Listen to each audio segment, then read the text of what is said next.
Hello बच्चों, क्या हालचाल। बढ़िया। तो आज हम जानने की कोशिश करेंगे एटम्स एंड मॉलिक्यूल्स में जो इलेक्ट्रॉन लॉस होता है और इलेक्ट्रॉन गेन होता है।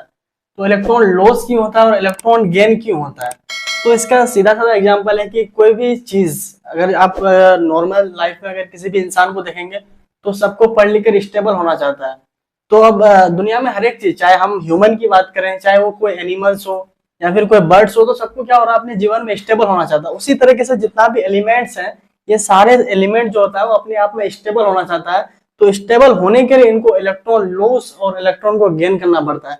तो हम प्रैक्टिकली इसको एग्जांपल से समझने की कोशिश करते हैं कि कौन सा जो एलिमेंट्स है वो इलेक्ट्रॉन को लॉस कर रहा है और कौन सा एलिमेंट है जो इलेक्ट्रॉन को गेन कर रहा है। तो हम जानते हैं, सबसे पहले एक एग्जांपल लेते हैं इलेक्ट्रॉन लॉस वाला। इलेक्ट्रॉन लॉस में अगर हम एग्जांपल लेते हैं, हमारा आता है सोडियम।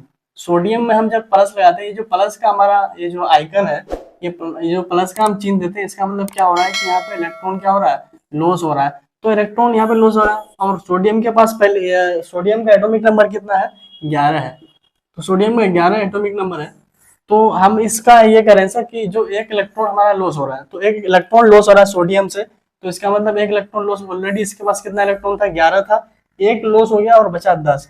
तो ये 10 में पहुंचा। ये लॉस क्यों किया है, तो गेन भी कर सकता था। लॉस यहाँ पे इसलिए किया है कि आप यहाँ पे देख सकते हैं, जो भी आपका स्टेबल वाला जो यहाँ पे ये है, स्टेबल एटॉमिक नंबर जो है ये आपका ये वाला है। तो यहाँ पे क्या है कि ये वाला एक इलेक्ट्रॉन ये लॉस करके यहाँ पे किस में पहुंच गया, ये नियोन के पास पहुंच गया, यानी 10 इलेक्ट्रॉन। यानी ये अपने आसपास वाला कुछ ऐसा इलेक्ट्रॉन ये ढूंढता है जहाँ पे जो वो स्टेबल हो सके। तो ये क्या हुआ, एक इलेक्ट्रॉन को ये लॉस कर दिया, तो यहाँ पे वो सीधे 10 पे पहुंच गया। तो यहाँ पे वो 10 पे पहुंच गया, तो इसका मतलब ये क्या हो गया, यहाँ पे जो सोडियम Na प्लस जो है, Na प्लस आपका क्या है, स्टेबल हो गया। लेकिन सीधे अगर सिंपल अगर Na है तो ये क्या है, अनस्टेबल है। Na प्लस स्टेबल, Na सिर्फ नॉर्मल Na जो है ये अनस्टेबल है। यानी Na का जो है ये, इसका जो एटॉमिक नंबर ये हो गया, ये सीधे 10 हो गया, और Na का जो है वो 11 का 11 रह जाएगा, क्योंकि लॉस भी नहीं किया और गेन भी नहीं किया। अगर हम दूसरी तरफ आते हैं, इलेक्ट्रॉन गेन कौन कर रहा है, तो इलेक्ट्रॉन गेन का हम एग्जाम्पल अगर देखते हैं, ये जो होता है हमारा क्लोरीन। क्लोरीन जो होता है, ये क्लोरीन के ऊपर हमारा माइनस लगता है। ये माइनस का चिन्ह क्या बताता है कि यहाँ पे इलेक्ट्रॉन जो हो रहा है वो गेन हो रहा है। इलेक्ट्रॉन यहाँ पे क्या हो रहा है, गेन हो रहा है। इसका एटॉमिक नंबर कितना है, 17 है क्लोरीन का। तो ये क्या हो रहा है कि ये इलेक्ट्रॉन को है वो लॉस नहीं है, गेन करेगा। मतलब गेन करने का मतलब एक इलेक्ट्रॉन और इसके पास आएगा।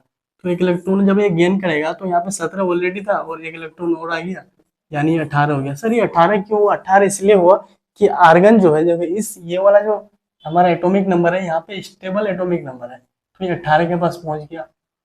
तो यहाँ पे 18 इसके पास ये हो गया, एक इलेक्ट्रॉन वो गेन करके, तो 18 हो गया। तो इसका मतलब क्या हो गया, ये यहाँ पे ये स्टेबल में पहुंच गया। तो इस तरीके से ये वाला आपका जो हो गया, ये इलेक्ट्रॉन लॉस वाला, और ये जो आपका है वो गेन हो गया। तो इस तरीके से यहाँ पे एटम जितने भी एलिमेंट्स हैं, सबको क्या होना चाहते हैं, यहाँ पे स्टेबल होना चाहते हैं।